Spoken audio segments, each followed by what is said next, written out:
Assalamu alaikum. So today I'm presenting another paper, which I presented in a conference in Thailand, Bangkok. And also this paper got published in a peer-reviewed journal. So I will give you a link in the description box so that you may access the PDF full version of the paper if you are interested in this area of research. So modernism and the progressive movement in Urdu literature. The progressive movement in Urdu literature was tremendously influenced by European modernism. This paper aims at exploring salient features of the progressive movement in Urdu literature by taking into account the points of comparison with modernism in Europe. This paper explores evolution of the progressive movement over the years and traces the influence of European modernism on it. The term modernism is used to distinguish the literature that developed out of the First World War. Modernism deliberately broke with Western traditions of certainty. Modernism was the outcome of the vacuum prevalent in the society when the old values became meaningless and new possibilities emerged. Old literary forms could not cope with these new possibilities. Important precursors of modernism were Nietzsche, Freud, and Marx, who in different degrees rejected certainties in religion, philosophy, psychology, and politics. They came to distrust the stability and order offered in earlier literary works. Modernism broke with the earlier literary conventions. Like any new movement, it rebelled against the old. It was nihilistic and tended to believe in its own self-sufficiency. Readers were now asked to look into themselves, to establish their real connections with the world, and to ignore the rules of religion and society. Modernism wants, therefore, to break the old connections because it believes that these are artificial and exploitative. Modernism in Urdu literature emerged after Allama Muhammad Iqbal, though it had its roots in the works of writers writing in the perspective of 1857's Ghadar. Modernism in Urdu literature started with the Sayyid Ahmad Khan, Hali, and Shibli, as they were the first to consciously relate literature with the society. Gradually, it divided into several movements like the progressive movement, cultural movement, and new progressive movement. These literary figures developed the public taste for philosophy, science, and other fields of knowledge. Sir Sayyid Ahmad Khan introduced not only new concepts, but also added new vocabulary into Urdu literature. Hali stressed patriotism and urged for social progress. His Musaddis revolutionized Urdu poetry. His Musaddis addressed only Muslims, this being its only flaw. It worked as an example for the progressive writers as it depicted the deterioration of the elite class and backwardness of the society as a whole. Shibli too contributed through his writings to the political awakening of the people. He laid the foundation of agitational poetry and developed the art of biography and criticism.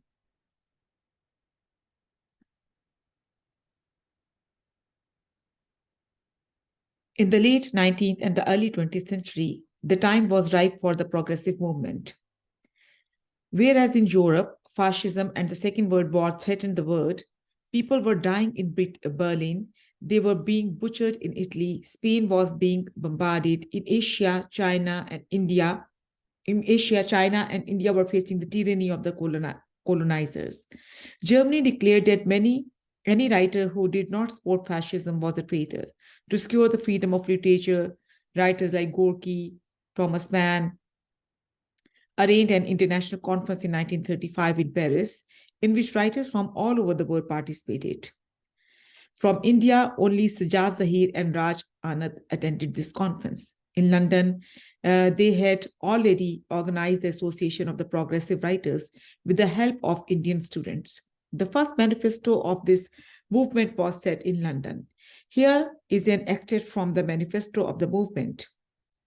We believe that the new literature of India must deal with the basic problems of our existence today, the problems of hunger and poverty, social backwardness, and political subjection. Before the progressive movement, Urdu literature was indifferent to social problems. It was mostly sentimental, imaginative, and detached from the social reality. The progressive movement in Urdu literature brought literature close to the concrete facts. Dr. Salim Akhtar writes, "Never before was Urdu literature proved a vehicle for some movement, nor was creativity considered a tool to profess some manifesto. The progressive writers were ideologically closer to communism, so these writers wrote against capitalism. They presented communism as a solution to the economic and social exploitation of the common man. The progressive movement emerged because of freedom movement against the British rulers. It was an anti-fascist movement. Later, it came under the influence of communism, as earlier stated. Literary movements and philosophies like existentialism, Marxism, modernism, realism also inspired this movement. At this stage, Prem Chand and Josh Mali Abadi charted out the path for literature of protest or the progressive movement. They wrote about the oppressor and the oppressed. They depicted the problems of clerks, untouchables, middle and lower middle class, illustrating their psychological state of mind, highlighting their suppressed desires, ignorance, narrow-mindedness, superstitious nature, and their exploitation due to corruption prevalent in the society. Josh bitterly criticized the British government and encouraged the freedom movement. After 1916, the youngsters were greatly influenced by Marx's economic theory. In 1935, a party in Congress was established with the name Socialist Congress. The first All India Progressive Writers Conference was held in Lucknow in 1936. It was a turning point in the history of Urdu literature. Mr. Ahmad Ali, a professor in Allahabad University, said, "It is impossible to go back to the past to revive its atmosphere. The social reality of the past is not the social reality today. The poetry of Tagore, as well as Iqbal, morbidly escapist, born of a desire to forget the reality, and despite its beauty, is the dreamer's dream." The progressive movement chose as central and essential principle to write on social problems and integrated it into its manifesto as the responsibility of literature to, number one, criticize irrational, useless, and deteriorating social concepts and conventions. Number two, lead the people to a new and better way of life. In 1939, the second conference of the progressive movement was held in Calcutta. The proof of the popularity of this movement was the representative works of Sajjad Zahir, Krishan Chandra, Rajinder Singh Bedi, Saadat Hasan Manto, Ismat Chughtai, and Faiz Ahmad Faiz, to name a few. They addressed the problems faced by farmers, women, laborers, and other marginalized groups. Influence of modernism is evident both on the thematic and structure level in the works of the progressive writers. Dr. Gopi Chand Narang slightly differs with this above-mentioned view by saying that modernism as a movement in Urdu literature reached its peak when it witnessed decline in Europe. He differentiates between the progressive movement and modernism by saying that modernism was against Marxist views. He admits, though, that progressive writers like Manto, Bedi, and Ismat were modernists. The progressive movement stressed on the commitment, but modernism revolted against it. Thus, it put a limitation on literature by completely excluding the political discourse. Other critics, though admitting certain differences, agree on the point that the progressive movement was a branch of modernism, like cultural movement. The progressive literature is contemporary literature. For example, short story is the most modern form of literature in the West. Urdu literature imbibed the art of writing short story from the West. Urdu short story underwent the influence of social realism and other literary movements and tendencies in the West. Their social realism was a reaction to the romantic works of Nyas Fatehpuri and Majnu Gorakhpuri. At the time, Professor Khaja Manzoor Ahmad, Professor M. Mujib, Sajjad Haider, Jalil Kadwai, Hamid Ali Khan, Shahid Ahmad Dehlvi, Manto, and many others translated the best works of French, English, Russian, Turkish, and Bengali writers into Urdu. The works of Chekhov, Maupassant, Tolstoy, Gorky, Hardy, Shaw, and Oscar Wilde influenced Urdu writers and readers. Maupassant and Chekhov are considered to be the pioneers of modern short story. Maupassant reflected the reality of body, while Chekhov of soul. Maupassant focused on concrete reality, while Chekhov presented abstract reality. They exercised great influence on Western as well as Urdu short story writers. We find glimpses of their style in the works of Bedi, Hayatullah Ansari, Hassan Askari, and Ghulam Abbas. They wrote objectively, yet sympathetically, avoiding sentimentalism. They understood human nature, its complexity, versatility, and multi-sidedness.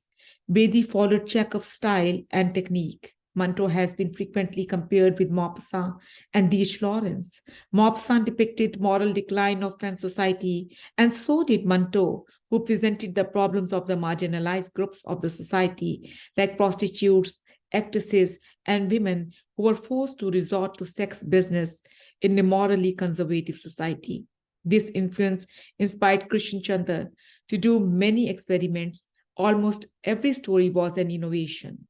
Ahmad Ali followed the style of Kafka, who believed in the reality beyond perception.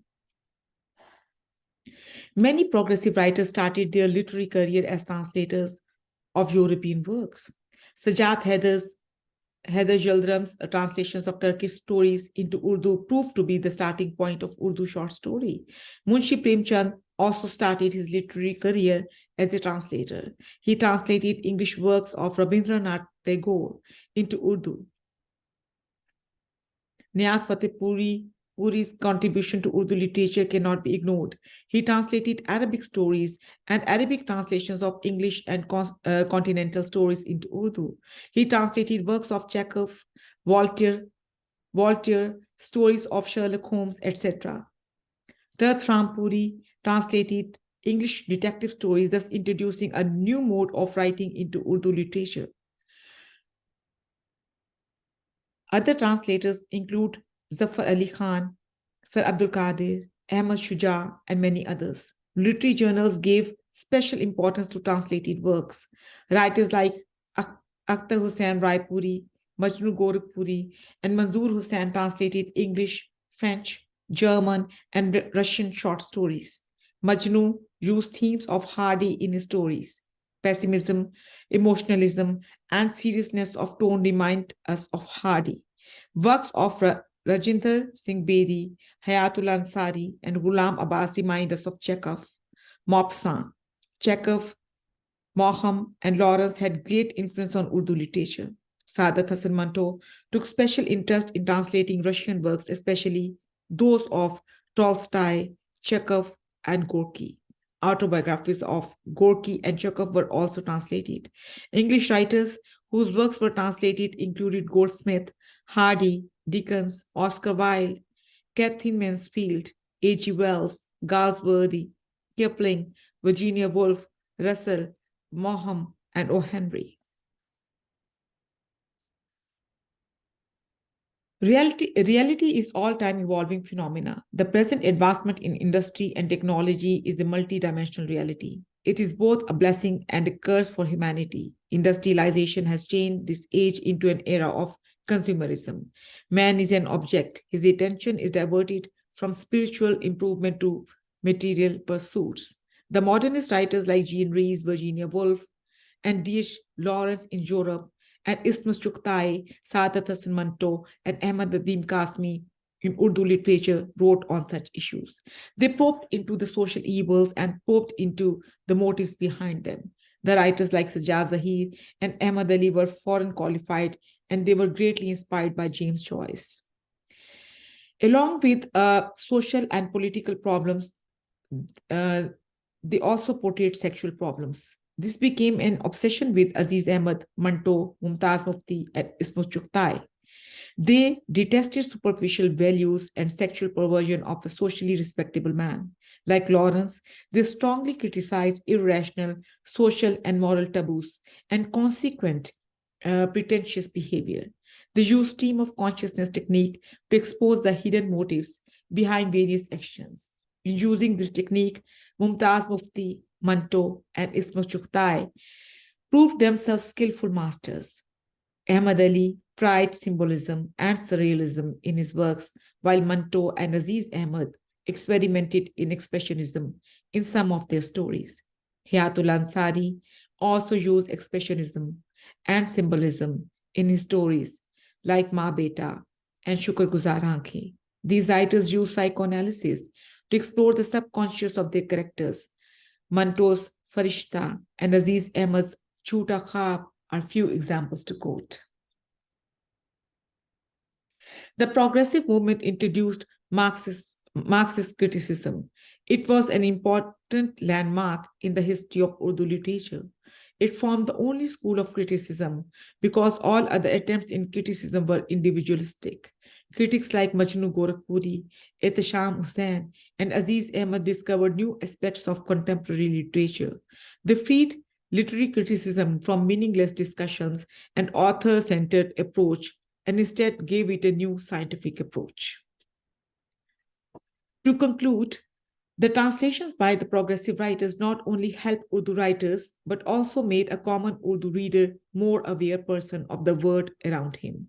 Progress and development made in industrial, agricultural, philosophical, psychological, social, and political fields was also transferred through these translations. Due to this influence, Urdu fiction emerged with the spirit to experiment in existentialism, Marxism, psychoanalysis, impressionism, expressionism, and surrealism.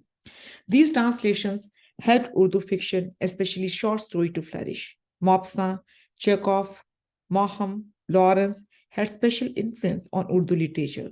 Following the line of the modernists, the progressive writers highlighted the external tyrannical conditions and torture faced by inner self, but they were not pessimistic about man's destiny. They hoped to bring about a change through constant struggle. They presented man as a dignified and a significant creature capable of proving himself in a capitalistic and feudal society exploiting him.